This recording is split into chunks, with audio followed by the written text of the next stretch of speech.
Painter Elsie Driggs is 92 and still working.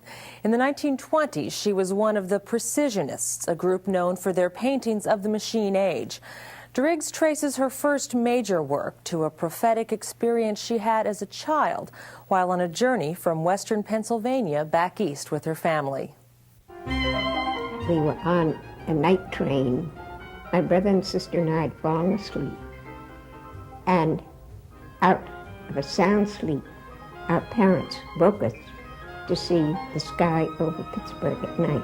And it was a wild inferno, because you had the rolling smoke, and then you had these flames that came out and struck the smoke, and you had this rolling gold and orange.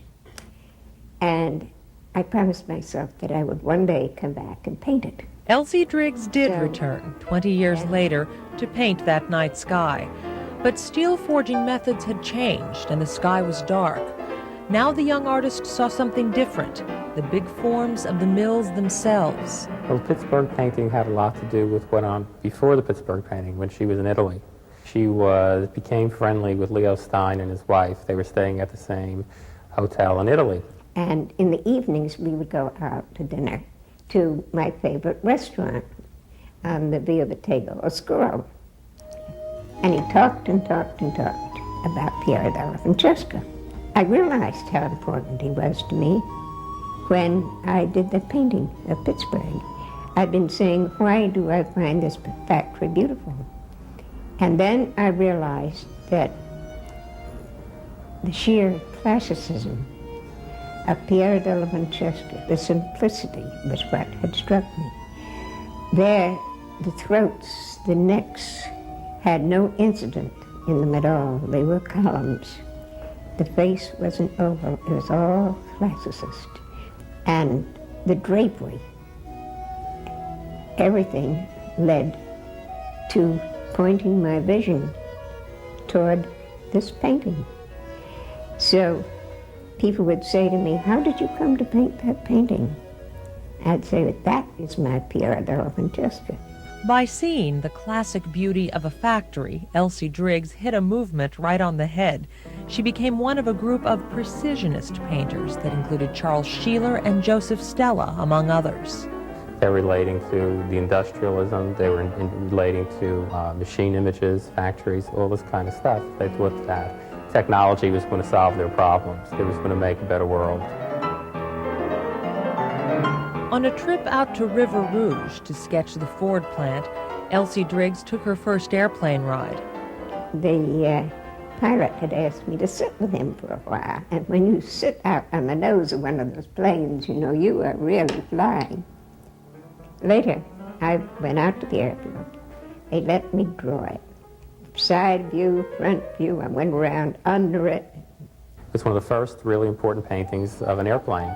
And it was a new kind of transportation, and it was an exciting thing. Generally, there was a sense of optimism about the machine age. I was living in New Rochelle at the time, and I came to New York, and I was in the area of the Queensboro Bridge, and I saw the sun with the rays striking through exactly the way I painted them. Now, there's a lot of surrealism in it. I mean, girders go nowhere, really.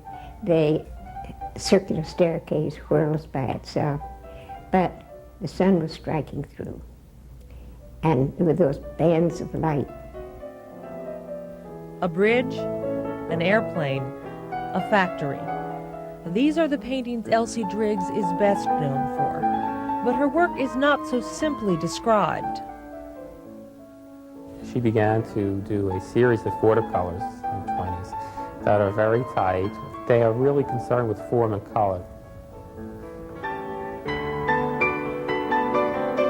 They convey a mood and a feeling, but they really are not out to tell a story. I said, I want to buy a cabbage. I want to paint a portrait of it. He said, you want to paint a cabbage? And I said, yes. He said, well, come on here. I have rows of cabbages. So he'd call out, don't take that one, wait till you see the one I have. Wait a minute, don't take that. Finally, he brought this over and said, look, it's just like a rose.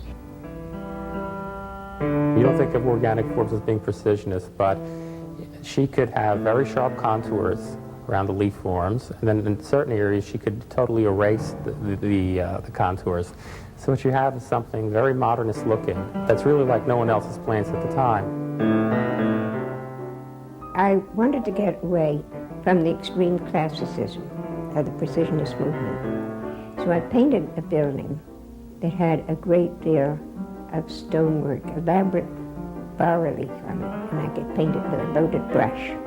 That was the last Precisionist painting. It connects up in my looser work later on. Elsie's a person who's always moved by the latest developments. That's why she could give up a Precisionist style that was successful for her. She could just give it up because new things happened. Driggs married Lee Gatch, a painter whose reputation was on the rise, and they moved to a remote stone house in Lambertville, New Jersey, where they lived for more than 30 years. She was pretty active in the 30s, but by the 40s and the 50s, she produced much fewer things. I think she was concentrating more on her husband's career than her own career. She was a wonderful sounding board for my father. My father really respected her art enormously. And he would try to put forth, whenever anybody would come to the house, he would try to get them to see her work. But you know, sometimes in the art world, people have tunnel vision. And my mother had been sort of outside of the loop for some time. In the early 60s, they built a new studio on this house and gave her the room to create a whole series of large oil paintings, and she called that series her Celebration series. After Lee Gatch died, Elsie moved back to New York, where she continues to work. I did it a couple of weeks ago, and I call it Profile and Hat. And I happen to have the frame and the glass, and there was a plain wood, and I just painted on it.